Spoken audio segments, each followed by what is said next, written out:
Hey guys, it's Samwise GG here. What we're going to look at right now is boss level 70 of TOA and the current rotation for April 2016.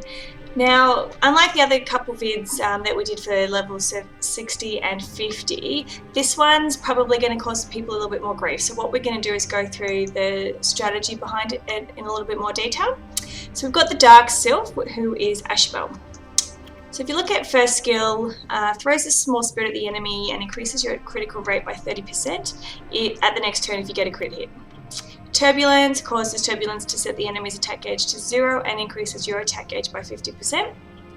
This third skill is an absolute pain in the ass. I hate skills that put you to sleep. I just feel so useless. Surrounds all enemies with night and puts them to sleep for 2 turns. An absolute nightmare of a skill.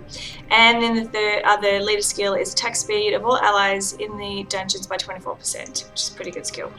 So the reason I'm bringing the team that I am, obviously for Beretta I need attack bar manipulation, dots, AoE, he's Rune Despair, and he's also got the speed leader skill, which is really going to help because I'm going to need to outspeed the boss here. I've got Veramos, obviously for his cleanse, his dots, and his AoE stun as well. Mav is going to be really helpful when we get into it, and I'll talk that through when we're sort of working through it. Spectra, so Mav obviously has the speed buff as well. Mav has speed debuff, and then Bella is my healer. Now Bella's going to be a bit of a risk. When I did this myself for the first rotation, I actually took Annabelle, who is the water occult girl. I don't have a primary healer, so I tend to use Bella for most things and Annabelle where I can't use Bella. Obviously in this with a dark boss, I would prefer not to use Bella, but I want to make sure that you guys can get some value from the video. I want to try to give you guys as much value and different options as possible. So I thought it would be good to use a farmable team just to show you what can be done, and then also talk through my thought process as well while we're going through it. So as you can see here, I've already used Mav's Provoke, which is super handy on the boss because it will mean that she can't put me to sleep.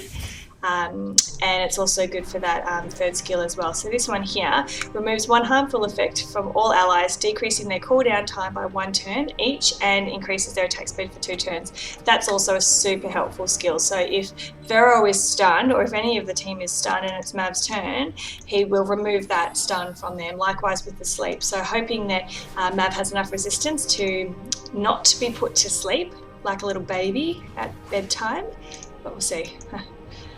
So right now it's just really about dots. I don't think these guys are really going to put up too much of a fight at all.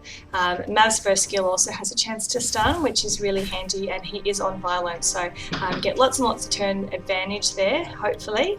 But we'll see how we go.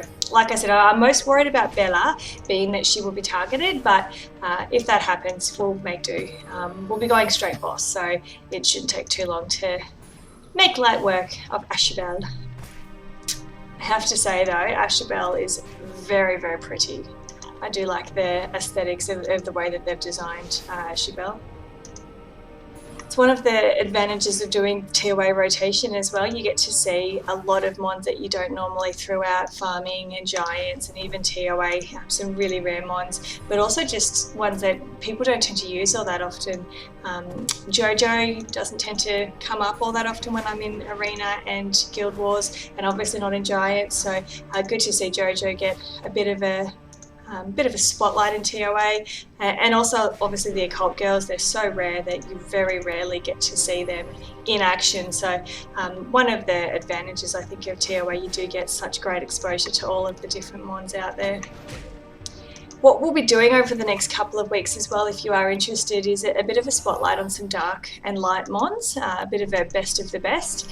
Not that I have any good ones that most people don't already, but I do have access to Artemiel, who is the light archangel. I've also got access to, a friend of mine has another dark Nat 5, so I won't give it away. Make sure you guys tune in if you want to have a look at that, but also just through light dark scrolls for myself, my guild members. We've managed to get together quite a collection of dark and light mons, so it'll be really good to do a bit of a spotlight and showcase on those. Obviously with light and dark mons, they're so rare usually that when you do pull one, it's amazing, you're super excited, but then when you start looking on YouTube and doing some research to find out how to rune them, how to use them, it can be a little bit challenging to find some detailed information. So we'll make sure that we get that out over the next couple of weeks, and we'll try and put as much detail in there as possible. It's not going to be a complete picture by any means, and it certainly won't have all the mons around either, but it will hopefully provide you with a fair bit of information, at least a good starting point. With the dark mons and the light mons, it tends to be a bit more of trial and error, I find, than anything, and obviously as well, there's usually more than one way to rune a mon, and it's going to differ depending on what you need in your lineup, what's going to work best for you. So when we've got that out, if there's anyone missing that you'd like us to look at in more detail, please do let us know. Obviously you can send through an email to soundwaysgamergirl@gmail.com or post a comment as well. We'll make sure that we get that information through. Again, I'm no expert by any means, but certainly spend a lot of time on the game, and I'm more than happy to do a bit of experimenting to see what will work and what certainly doesn't work. And again, it's no means going to have all the answers, but at least we'll be able to get some info out there, and it's good just to start a conversation as well. So now we're at the boss. My strategy here is going to go straight Aschubel, which means I'm going to have to use a lot of manipulation of the attack gauge. So first things first, backlash. Let's see how we go. Oh, okay. Landed the slow, didn't land the debuff there of the attack, or the attack gauge manipulation, but that's okay. Let's stun. All right, now we'll defense break. That is always handy. We're going to provoke him so he can't put us all to sleep like little babies at bedtime. Alright, now that's annoying. I hate those debuffs, but again, we've got Bella here. I'm not going to use Turbulence just yet. His attack bar isn't even halfway full yet, so hopefully we get another turn. We'll dot you over there, dot you over there. Alright, stun. There we go, 3 violet procs, that always helps. Now let's remove those. Good, good, good. Alright, we'll increase speed and reset the cooldown back 1. And Turbulence time. There we go. If you are going to use your Beretta for TOA, I would suggest runing, obviously you need really high accuracy, but I'd also suggest runing maybe speed HP defense or speed HP accuracy. It's important that your Beretta lives long enough to get to the boss level, but also to get off at least 2nd and 3rd skill here. So you need to make sure that you've got enough HP and or defense to survive a few hits. One thing I found when I first started doing TOA was that my Beretta was just far too squishy. So make sure you've got your runes and enough HP and defense to keep him alive.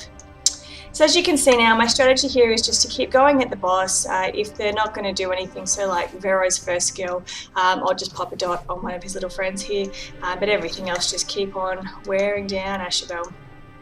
The friends here don't tend to do too much damage, particularly at level 70. If you've got strong enough mons, then you don't need to worry too much about them, and particularly if you can keep them stunned like that, then you're in pretty healthy state to keep on going.